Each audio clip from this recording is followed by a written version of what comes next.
Live from New York City, it's the Gary Null Show.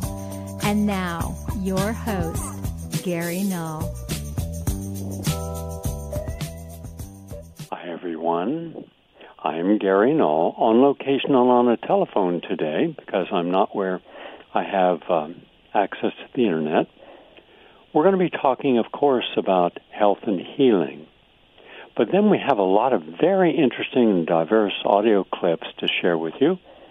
And you'll have an opportunity later in the program to call in and share your points of view.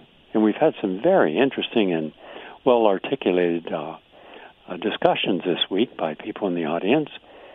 So our number to call in on is 888-874-4888.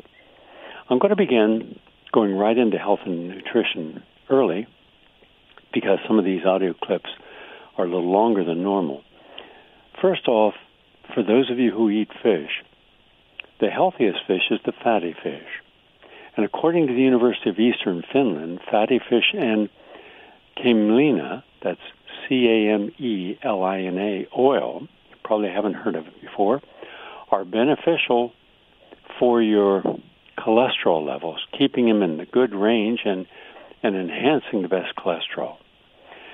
So eating fatty fish increases the size and lipid composition of the HDL, the high-density lipoprotein particles in people with impaired glucose metabolism. That's generally people with diabetes, and that's a lot of people. Now, these changes in the size and lipid composition of HDL particles make them beneficial for cardiovascular health. This was published in the peer-reviewed journal Molecular Nutrition and Food Research. And the study also found that camelina, stevia oil, decreases the number and harmful particles. And so that's what's important. Just two good things to make sure you have healthier cholesterol and a healthier heart. And that's giving you the omega-3 fatty acids. And the camelina oil is rich in alpha-linolenic acid, which is an essential omega-3 fatty acid. And that's the linolenic acid helps stabilize your heart and helps your heart overall. It's just really good. So that's that study. Also, something that's puzzled people for a long time. If a mother is depressed, what is the likelihood that that will impact upon her child? And historically, we've been told, well, it won't impact him at all. Eventually, the mother gets over her depression, the child's not affected. But according to the University of California, San Diego, we have roughly 10% of all women in the United States will experience depression. And the consequences, contrary to what we've been told, will extend to their children. And they found that a mother's depression can negatively affect a child's cognitive development up to the age of 16. Now, the results were published in the current issue of Child Development. And they looked at 900 healthy children and their mothers living in Santiago, Chile, after a 5-year interval from the child's infancy through the age of 16.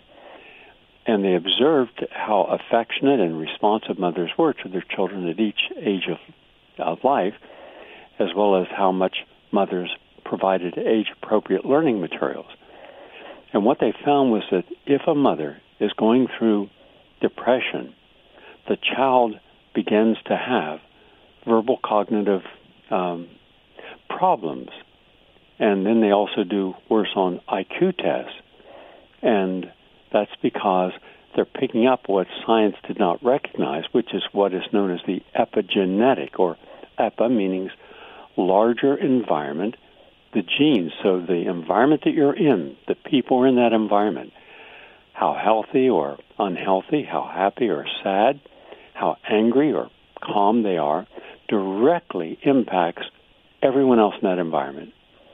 And so the idea that you can be a happy person in an unhappy environment, a healthy person in a toxic environment, that doesn't play hard and true as we had historically been led to believe. We are impacted both positive and negatively to the emotions of the other people in the environments in which we live.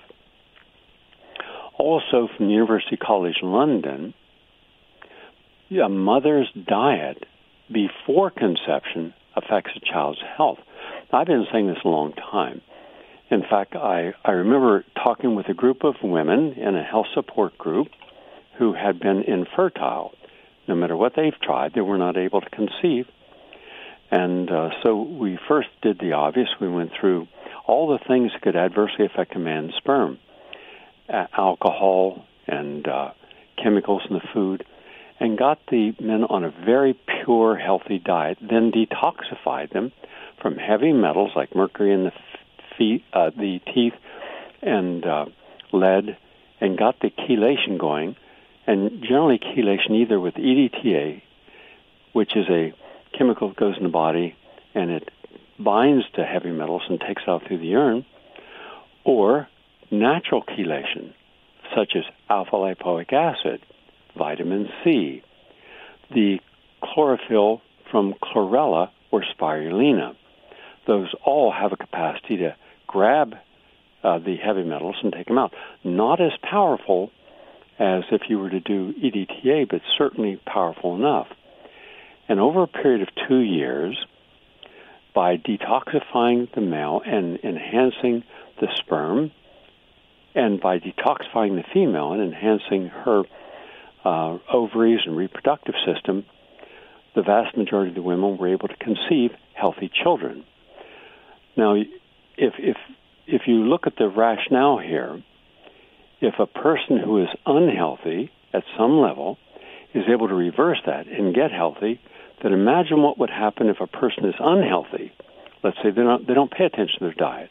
They eat the typical American diet, high in refined carbohydrates and sugars and too much animal protein, lots of preservatives.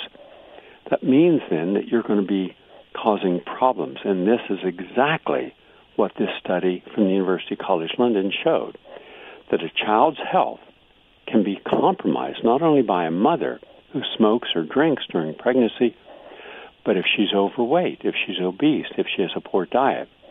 And if both parents are toxic before they procreate, then you really have a child entering the world with a lot of, let's say, genetic predispositions. So that's just the latest one on this very topic.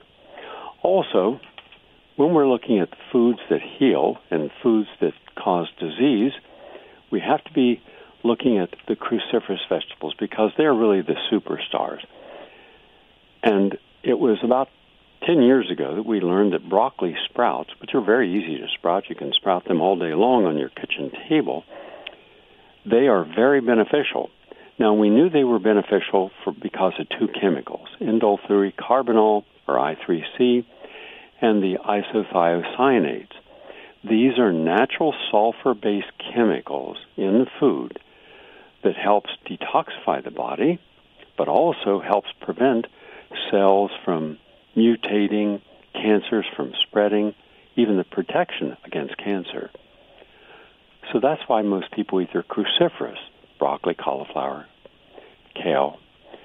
But now we have new information that adds to the benefit of eating these broccoli sprouts. They're good for diabetics. That's correct. Broccoli sprouts can boost antioxidant defenses in people with diabetes, and this was a randomized clinical trial. So according to the findings published in the European Journal of Clinical Nutrition, by eating about 10 grams of broccoli, and that's not a lot, that's a small amount, but if you ate 10 grams of broccoli sprouts a day, you would flood the body with antioxidants that would be in your blood, and that would reduce what is known as MDA. MDA is this malonyl dialdehyde. It's a reactive carbonyl compound as well as a well-established marker for oxidative stress. So this is just a study showing that the tissues of cruciferous vegetables, which should be lightly steamed, open those tissues up to allow the nutrients and the water inside to come out, cabbage, Brussels sprouts, broccoli, they contain high levels of the active compound that is called a glucosinolates. And these are metabolized by the body into isothiocyanates, and which are well-known antioxidants and powerful anti-carcinogens. And the main isothiocyanates from broccoli is sulforaphane. There's your sulfur group. I'm just giving a little bit more science because some people in the audience are dietitians, nutritionists, holistic nurses, doctors. They like to be able to pass on more definitive information. For the average person, they don't need the science. They just, broccoli's help me, I'll eat broccoli. So the broccoli sprouts are one of the richest sources of a compound, which is in a sulforaphane glucosinolate, and it is called glucoraphanin, and it contains 50 times more mature nutrient than the eating broccoli by itself. So the takeaway message is this: eat your broccoli, it's good. Eat broccoli sprouts, they're 50 times more powerful. And also it helps reduce oxidative stress in the body, and that helps prevent disease of all types, because oxidative stress is a major cause of disease, and especially in diabetes.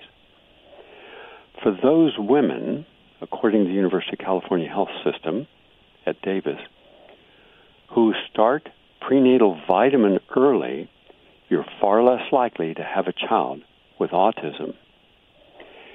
And if a woman does not take any vitamins early on in their pregnancy, you are twice as likely to have a child with autism. So that's very important. I suggest taking a full spectrum, high quality, multiple vitamin mineral, and supplement it with additional coenzyme Q10, cayenne, and that will make a difference. But stay away, in my opinion. I believe that most of the very cheap vitamins you're getting, they're cheap for a reason. They're synthetic, they have low potencies, too low to really make a functional difference in the body. I was recently just completing today a retreat to help our sister station, WBAI.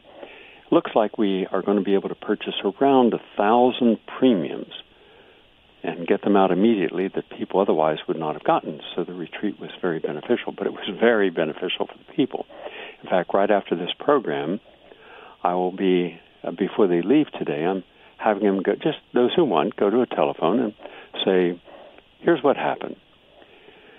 And you're going to hear some absolutely remarkable, almost unbelievable stories. In fact, one physician, there's several physicians here, but one physician said, had I not come at the urging of my daughter, I don't listen to you, I don't know anything about you, but she's always saying, Gary suggests this or Gary suggests that, and I just got tired of hearing her say that. So I would not have believed what I've seen. I can't explain it, but it just seems too many changes happening in such a short period of time. And I'm watching this. And I said, go back in medical school. That was about 30 years ago for this guy. I said, how many courses did you have in body-mind medicine? Well established by Dr. Benson at Harvard and Professor Hans Selye and others who've contributed over 3,000 articles in the peer-reviewed literature on how your mind, positive or negative in your thoughts, directly impact your biochemistry. We didn't have any. I said, what about in-depth classes on nutrition and nutritional biochemistry and how it impacts your brain and your heart? Didn't have any. All right, how about the impact of our environment? All of the 100,000 plus human-made chemicals that we're inhaling, about 124 pounds of industrial chemicals and pollutants per year per person. Not one of those is beneficial. They're all toxic. Never had any of those classes. How about a class on proper digestion? Understanding how when you chew properly, when you masticate your food, Amylase and ptyalin, two enzymes, are secreted from underneath your tongue to insalivate your food, and that's where digestion starts. And that's why just chewing and gulping down or drinking something down with what you're chewing really harms digestion and causes a much more incomplete digestion. Never had a class on digestion. Did you ever have a class on how the body can get a good night's sleep or how it's prevented from having a night's sleep? Nope. Any studies that you had on stress and cortisol and epinephrine impacting your immune system? Nope. So I went down a list of 50 different topics that everyone in this audience knows something about. And this person never had a course in it. So unless they learned outside of class, which is possible but rare, they wouldn't have known this. So what we have is a single monotheistic educational system for doctors and nurses, and where it's very beneficial, and I absolutely support it when it comes to emergency medicine. If you have a heart attack or stroke, you got your tooth knocked out, you got an eye injury, you got burned, we're really good for helping save that person's life. But it's the chronic care that we fail at, and that's about 85% of all medicine. Diabetes, arthritis, cancer, heart disease, inflammatory conditions. We fail miserably. I'd like to share now something from Harvard Medical School, published in PLOS One Medicine and reported in Science Daily. Quote, medical students have substantial exposure to pharmaceutical industry marketing.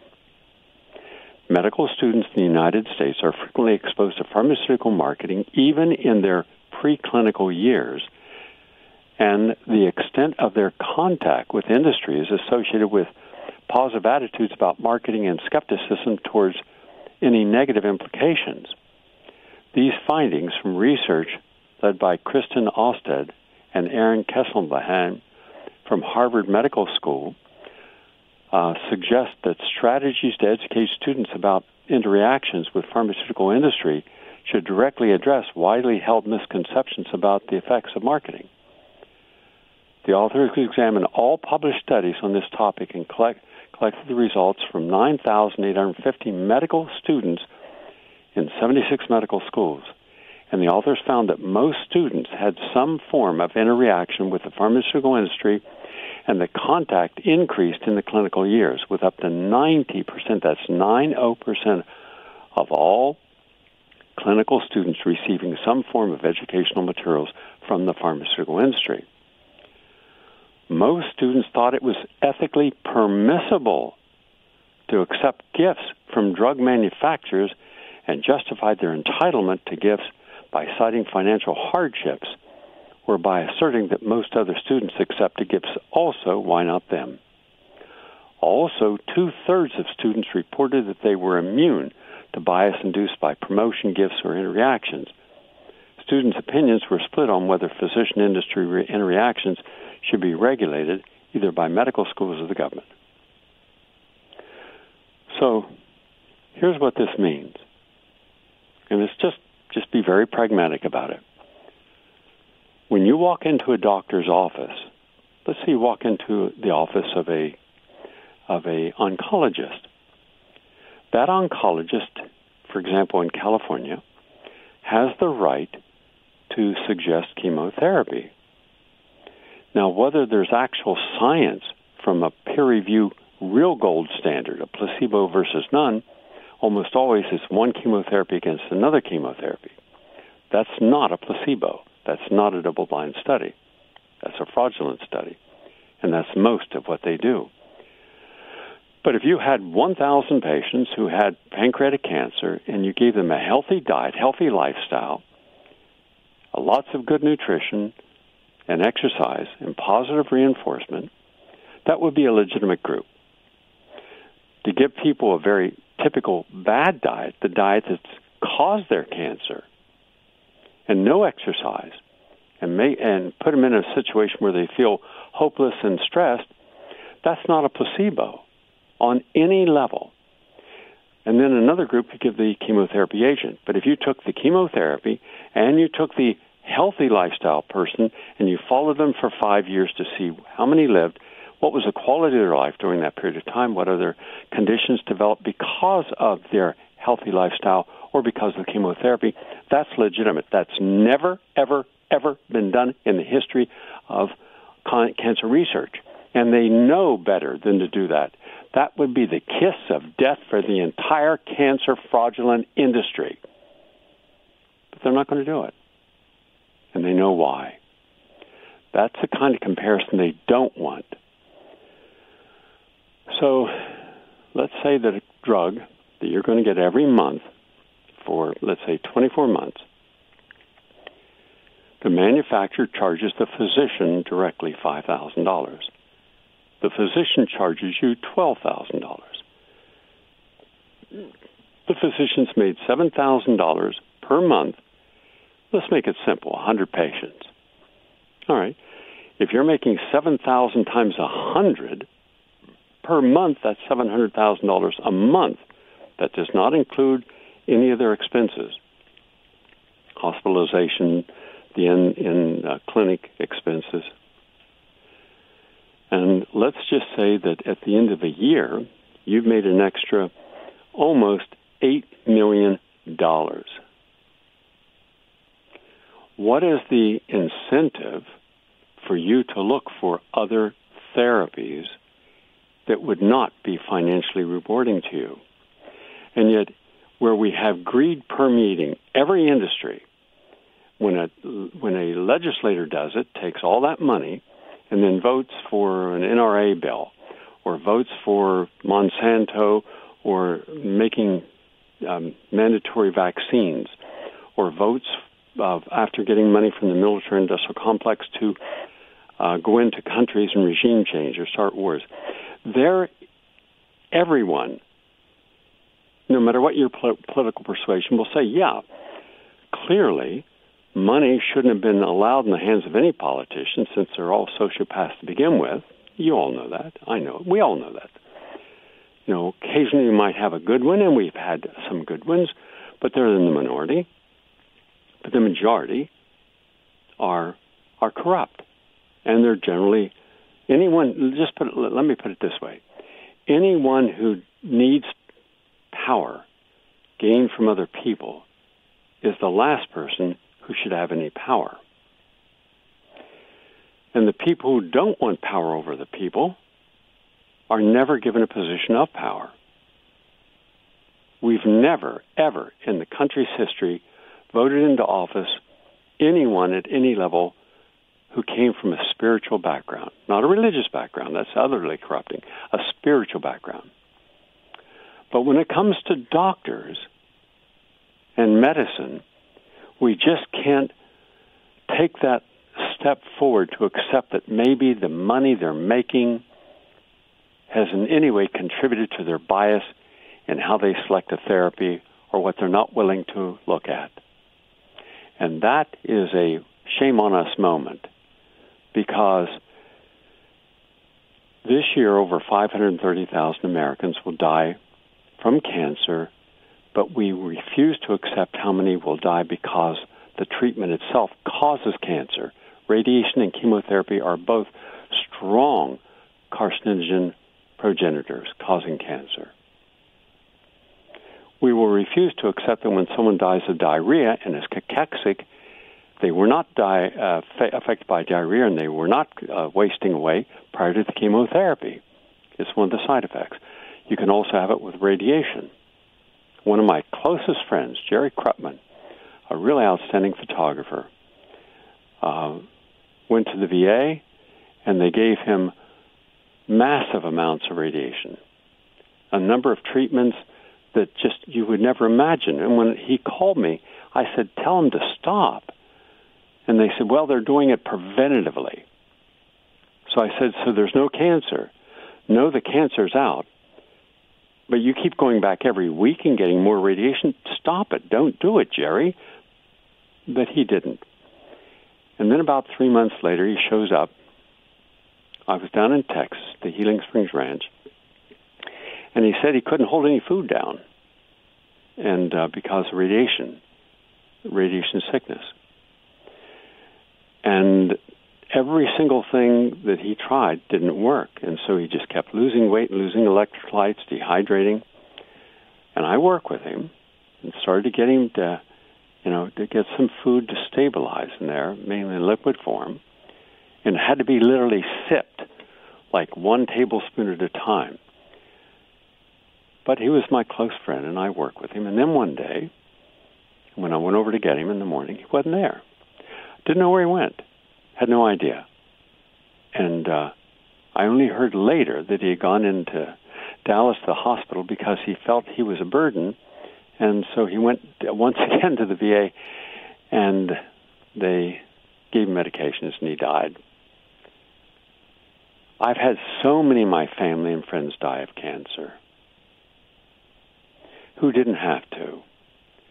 So when it comes to challenging that part of medicine that does not work, I'm going to.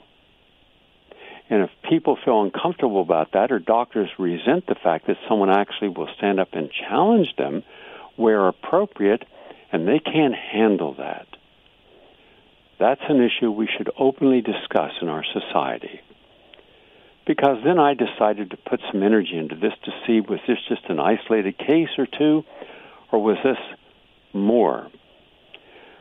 And in the process, I brought in 4 people, all of whom I knew and were friends with, who were all academic medical doctors, meaning they just weren't doctors. They also had the ability to study the scientific literature, had taught medical schools, and were very smart. These are bright people. And they're very, very, very, very patient. So we took 5 years to study the medical literature, only using peer-reviewed literature, only using statements that have been confirmed and not controversial from the National Academy of Sciences, the Library of Medicine, and the associations themselves, the American College of Physicians and Surgeons, only using their statistics, none else. And at the end of 5 years, we published our results in a paper, and I labeled it Death by Medicine. And we sent it out to 7,000 medical and scientific publications and over 5,000 media outlets. Not one single person reported on it. Now that is really something that is remarkable. So what I'm going to do is, beginning in the next month, I'm updating the materials now. We have an outside medical biostatistician reviewing for accuracy any newer material, because it will be 5 years out of date. But at that time, the number one cause of death from all causes, more than heart attack or stroke or diabetes or cancer, was your medical doctor. And in that year, we gave the most conservative figures was 700,000, but the more realistic figure was 1 million people died. And the most were injured. In 1 year, 9 million Americans were injured by medicine. We then took it back 20 years and found that over 14 million Americans died at the hands of medicine. Now, these were all compliant people. None of this was alternative medicine. So let me ask you this question. I'd like your feedback on this on TalkBack. I don't know if I can get TalkBack because I'm on the same line that I'll be asking you to call in, because I'm on a telephone today, because I don't have the internet access right now where I'm at. In any case, here's the question for all of you. If we had 14 million Americans die over 20 years in plane wrecks, in car accidents, or poisoned to death by eating food, like hamburgers, would we do anything about it? Would it make the news? Would there be any panels at the state, national level? Would associations within medicine begin to question the efficacy and safety of their protocols? Would anything change? What if you had 14 million Americans that owned firearms die because the firearms exploded. No matter what it was, a handgun or a machine gun, it exploded and killed them. Would there be any meeting about changing the safety of that gun? So here's the deal. If we're willing to be critical of even 5 people or 2 people dying of salmonella and recall everything from a Chili's restaurant, and we have 14 million people, I call that medical genocide, and yet not a single meeting, not a single effort to change it. In fact, nothing whatsoever changed. Business as usual. Then what does that tell us about the medical industrial complex, the media that covers it, the scientific literature that promotes it, the medical schools that teach it, and the doctors who perform it?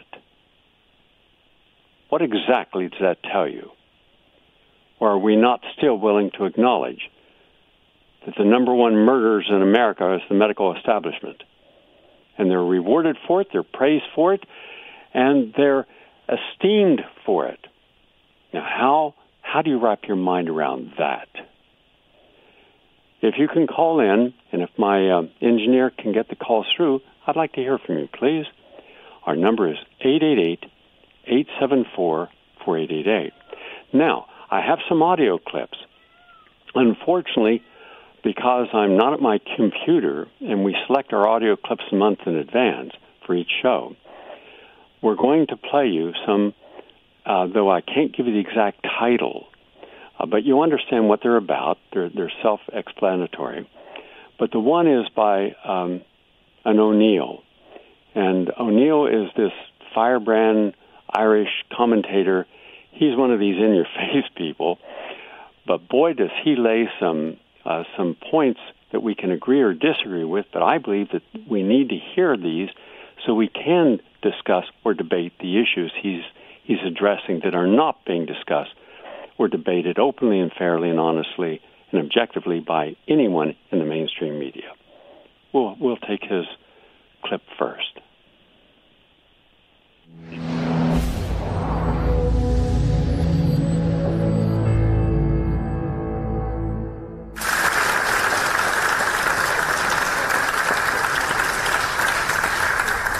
Thank you very much.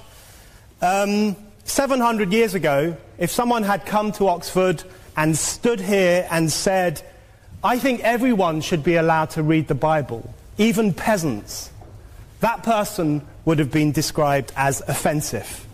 He would have been denounced, shouted at, and eventually no-platformed. That was certainly the experience of John Wycliffe.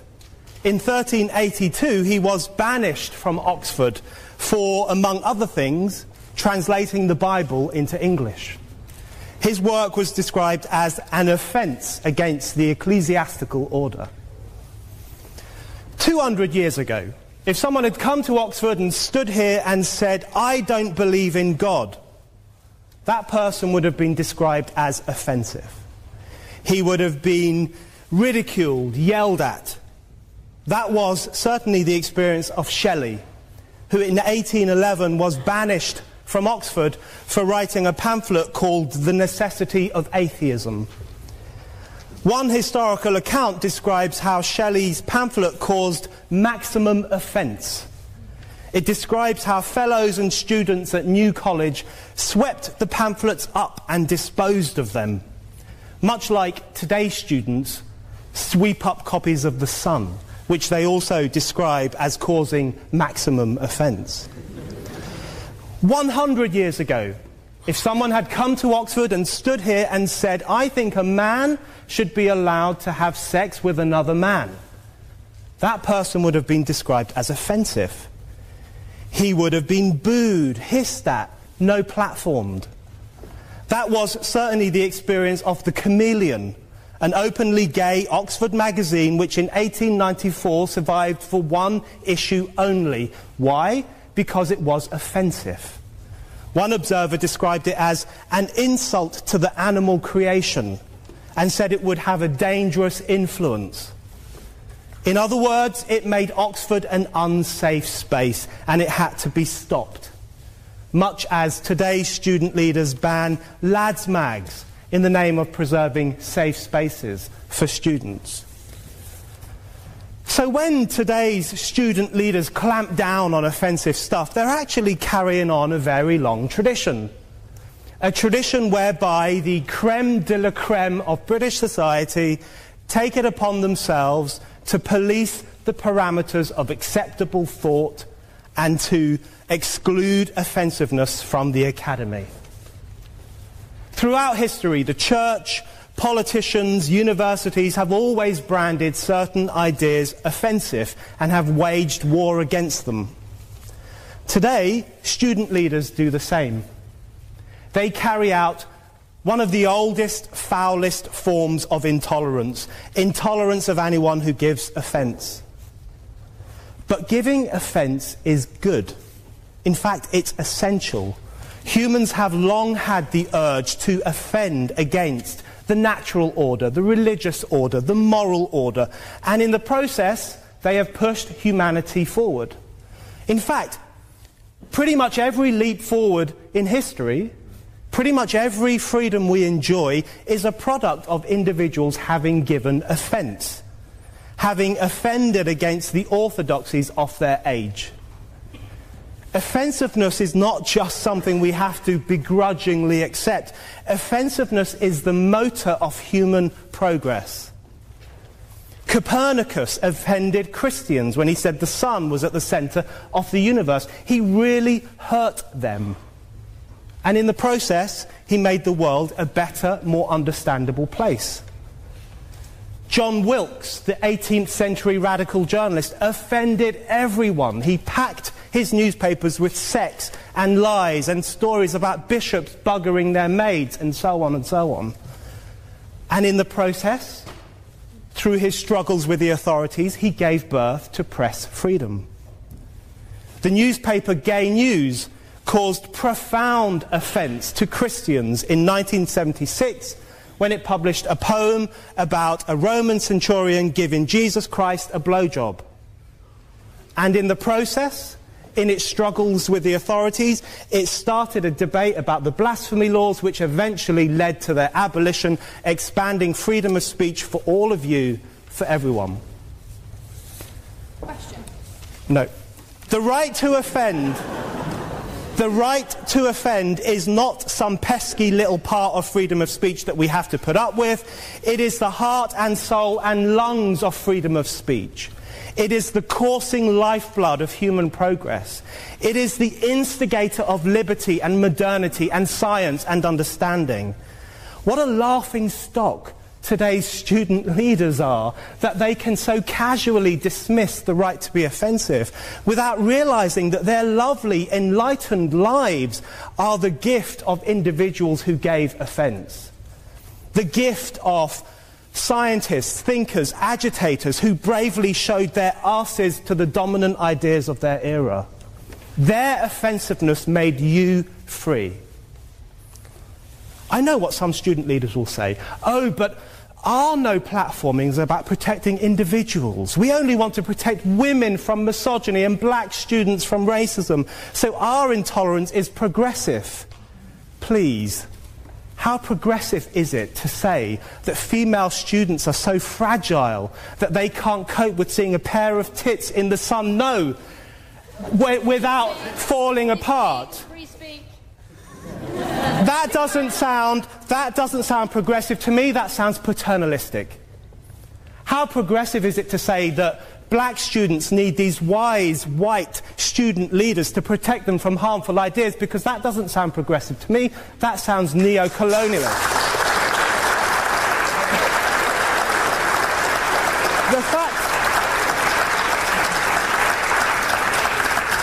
The fact is, today's student leaders aren't protecting individuals, they're protecting an idea. And it is the most mainstream status quo idea of the 21st century, the idea of human vulnerability. The poisonous notion that humans are fragile and therefore our speech and our relations must be monitored and policed. It is this misanthropic, orthodox idea that they promote and which they protect from criticism as surely as priests once ring-fenced their beliefs from ridicule. In this choking climate, we have got to move beyond talking about a right to offend. We have to talk about a duty to offend. Anyone who cares for freedom, anyone who believes that humanity only progresses through being daring and disrespectful now has a duty to rile and stir and outrage, a duty to break out of the new grey conformism, a duty to ridicule the new guardians of decency, a duty to tell them your orthodoxy. And you were just listening to Brendan O'Neill in a debate at Oxford University and on freedom of speech and the right to offend. And I agree with that. And the woman who followed him, who believed in censorship and that there should be speech police and that the platforms that we use like Wikipedia and Google and Facebook should be censoring anything that is considered insensitive to any individual or group. And she made all the remarks that you would expect someone from that movement to make, as they've been making here in the United States. In fact, I'll be doing a commentary on our next program on what is happening with Google and Facebook, already censoring all over Europe and in Germany, for example. If you say anything in any platform that someone finds offensive, you're banned from that. And they're doing it now in the United States. In fact, over the next 12 months, I'll be doing over 50 programs, starting on Monday or Tuesday. My team of scholars and residents, my legal team, are reviewing my investigative report, an original investigative report that I'll be presenting for the entire show. It's that long. It's taken a year to do it at the beginning of the week on the people running these platforms that we use and who they really are and what they're really about and why they're censoring. Right now, more than 200 sites with some of the finest journalists in the world are being censored. In fact, we just spoke with two of these journalists yesterday who agreed that they've been censored, and we've given them a forum, and we're giving all censored authors in America a forum so that every week they will have a forum to share their whatever they are working on with an audience. But that's how bad it's getting. And that's what's happening on college students, and the students are they're tuned out to the fact that they're being used so that they can then gain something on their platform, but they're then asked to vote in the next elections. Remember, the people who are supporting you in this movement and that movement are the Democrats. And just like the blacks and Latinos were played by the Democrats when they put forth either Hillary or Barack Obama, they were used. Do you think these people in Congress have any care about what you're suffering through? Not at all. Or your freedoms? Not at all. So, yeah, I agree. And just like my death by medicine, it was meant to be an offense against the medical orthodoxy zone's arrogance and hubris, where their problem caused 14 million people to die, more than 199 million Americans to be injured, and not one single person was held accountable. So there's a time to speak up, especially when the consequences of not is so dramatic. We're going to go to another clip in a moment on Bill Maher and Abby Martin speaking out. But before that, we have Tim from New Jersey on. Tim, you're on the air. It's your turn. Hi, Gary. Hi. Good to hear your voice, sir. I didn't get through yesterday, but one aside is that I've got something, and I'll email it to you, having to do with Libya that I think you'll find interesting. And what I wanted to say about the medical-industrial complex is I think it's a very important view for us to take is their link to the perpetuation of the fossil fuel industries, the suppression of the new energies, and a lot of the other new technologies that I think are being kept so that they can maintain this draining on everyone of having to pay them and have their monopolies, so to speak. Okay, I would suggest that you pull back a little further and see if this makes sense to you. I don't feel that any doctor or anyone in the medical industrial complex gets up each morning and wanting to actively work with any other industry, whether it's the military industrial complex or any of the energy cartels, to protect their monopoly. They don't have to. They've been given absolute total authority for all of our history, at least the last 100 years, to be the only source for medical treatment.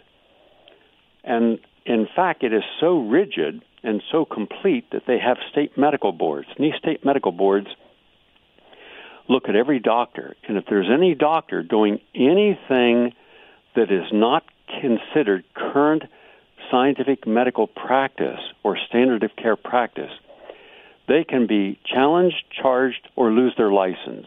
Even have you got to pull back further, because the Rockefellers controlled much of American medicine at the beginning of the century, and they did so with the Fleshner Report, where he deemed that all homeopathic schools and any other form of medicine was not subject to a quantified standard. So in came the German school of medicine, which was pharmaceutical, and therefore the Rockefellers controlled much of the pharmaceuticals being used. And to make sure that they maintained that dominance, they created the curriculum, and then the state boards, and then the ruling governors of the American Medical Association that controlled the accreditation of both hospitals and medical schools and nursing schools. So if you wanted to become a doctor, if you wanted to practice medicine, you had to use their standards, and if you didn't, you lost your license. That has maintained itself to today, but that was started over 100 years ago. So now today, I'll give you two examples. Carl Halstead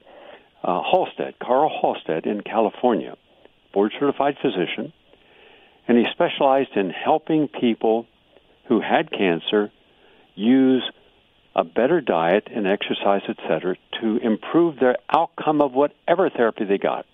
There was also a man named Dr. James Privatera. He also was a board-certified physician. He did not treat cancer. He did not dissuade anyone from treating cancer using orthodox methods, radiation, chemotherapy, surgery. Instead, he did post-cancer work. So you would go to your regular oncologist and get whatever standard therapy. You'd have side effects. You would go to him, and he would try to help you overcome those side effects. Both people were charged by the state board. Both lost their license, but Privatera was actually the example they wanted to use. So they took this young, bright physician and charged him with fraud. The fraud was that he was supposed to have realized that by not using standard therapy, he was committing a fraud by suggesting that anything else could help a person with cancer. They put him on trial, so he brought over 240 of his patients into the courtroom who showed that by taking the post-orthodox treatment therapy, mind you, listen to what I said, he did not tell people not to do their therapy. He merely helped them after they had their therapy with nutrition to get healthier and stop their hair from falling out and stop from cachexia and wasting away. The judge decided not to allow a single person to testify on his behalf. Instead, the jury was given this order. If he did not use standard therapy, then he is guilty. He violated the law of the state, the rules. The jury did not want to find him guilty, but they had to, because he said that he did not practice cancer therapy. He merely used nutrition in his medical practice. So based upon that technical statement to the jury, he was found guilty. And the judge not only gave him hard time, but gave him the time he would have if the man had been a killer, a rapist. Hard labor on a chain gang, breaking rocks. I know this because I'm the one who helped bring his story to the public's attention when his wife came to New York to visit me, and I took on his case. That was back in around 1975, 76. And in time, we made such a huff and puff about it, and my show was syndicated all over America and in California, and we got the governor, Governor Brown, to suspend his sentence, but after he had been out there for over a year. In every single case in every state, the state medical boards, in my personal opinion, act like SS troops. These are the worst of the worst human beings that you could imagine. They're trolls, medical trolls with a license to destroy any doctor's reputation who is doing innovative, important nutrition work or health work. I've seen what they did to Stanislav Brzezinski. In fact, the public may not know this, but I got a call from a patient of Dr. Brzezinski. I didn't even know Brzezinski. I'd never heard of him. And saying, my doctor is keeping a lot of us alive, and this woman in particular, but they're going after him, and they're harassing him, they're trying to take away his license. So I didn't know. I called the guy and talked with him, and he had all the regular credentials, MD, PhD, Baylor College, national grants, and working on these particular ways the body's own immune system can help it with neoplasms. So I did my investigation, found out the local county medical board was doing things against their own bylaws. So I called the guy, head of the board, and I challenged him. And because of that, they pulled back. I wrote a story on him, and it was the first article I've written about Brzezinski. And from that, I got a call from Judy Moses, the executive producer of 2020. And she said, I read your article, and can you show me more? And she came over and spent a couple of days, and I showed her 2 gigantic cases of files I had in tapings. And that caused a special, which won 2 Emmys, to be done on Dr. Brzezinski, where they were forced to back off from him. They wouldn't take away his license. Now a light came on. And remember, cockroaches run when the lights are on in the kitchen. And so they backed off, so Brzezinski was able to save his license, go ahead and help a lot of people with his anti-neoplasms. True with Dr. Lawrence Burton. Burton was helping cure people, along with Dr. Hillenkassel and others on his team, Dr. Rutino, and they went after him, destroyed his reputation. I went after them and exposed these punks, and then I got a call from, in fact, his sister. I just filmed her today. Just filmed her sister, Susan Crowell. Susan is a substantial artist and a professor, and her brother was a producer for 60 Minutes and did the movie Charlie Wilson's War with Julia Roberts and Tom Hanks about the truth of America supporting the Mujahideen in Afghanistan. Anyhow, they did a special based on my work on Dr. Lawrence Burton, and that got them off his case, got his clinic opened back up again. So this is something very personal to me because my entire career, Robert Atkins, Warren Levin, I can name you Carl Humiston, Robert Vance, dozens of doctors have been attacked by the state medical boards for not using current standard practice, and the issue was not, are you healing patients? They all were. Are you getting them well? They all were. Are you doing the right thing? They all were. But that's not what the doctors cared about, nor the medical community cared about, nor the state boards or the AMA. They all cared about not losing control, not allowing the institution to be threatened, having absolute 100% dominant control over the entire field of healthcare.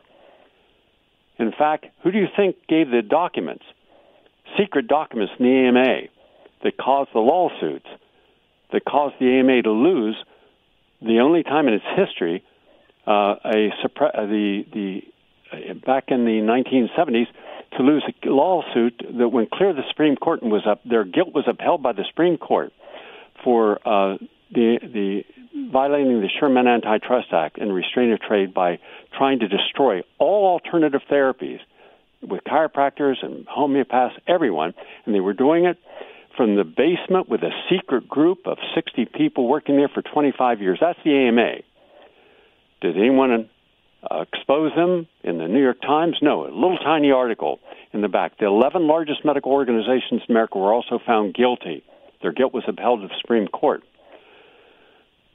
So one of the reasons chiropractic, the entire field of chiropractic exists today is because of that lawsuit. If it hadn't, there would be no chiropractor left in the United States. Not one. Not one. It would be dead. It was dying.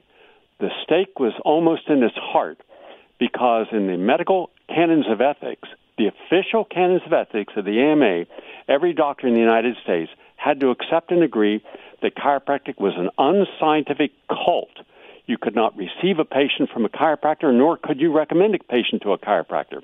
It was so bad that in one of the million documents uncovered under discovery, a doctor was in a country club and went to the state medical board to say, should I resign my position in the country club because I found out there is a chiropractor who also has a member of there, and I don't want to end up in a locker room and maybe the guy talks to me at some point and jeopardize my medical career. That's how paranoid the entire medical community was about associating with quackery. And the so-called quackbusters were all themselves, in my opinion, the nut jobs of the century. But who did the New York Times and who did Jane Brody, the New York Times, and other people who call themselves journalists? Who did they quote? Did they quote the doctors curing people? Not once. They would quote the quackbusters like Stephen Barrett, people who've been absolutely discredited. And if you'll know about how discredited he is because he's in my report next week. So you see, we have a war going on. And that war is between those who care about freedom of choice and the AMA and its entire dominance of the entire medical field. There is no freedom of choice in medicine. And we've got to get up to where we understand that and the consequences of what that means to our lives and health. That's why you have mandatory vaccines. That's why any doctor who cures a patient but doesn't use standard medical care could lose their license. That's how bad it is. Tim, I appreciate you calling in and sharing your points of view. Does that make it give you a little broader perspective on it? Thank you all for listening. I'm Gary Null. And yeah, you bet. I'm going to be getting in the face and doing all I can to get the attention of those who I feel have violating our sacred trust in them. Have a nice day, everyone.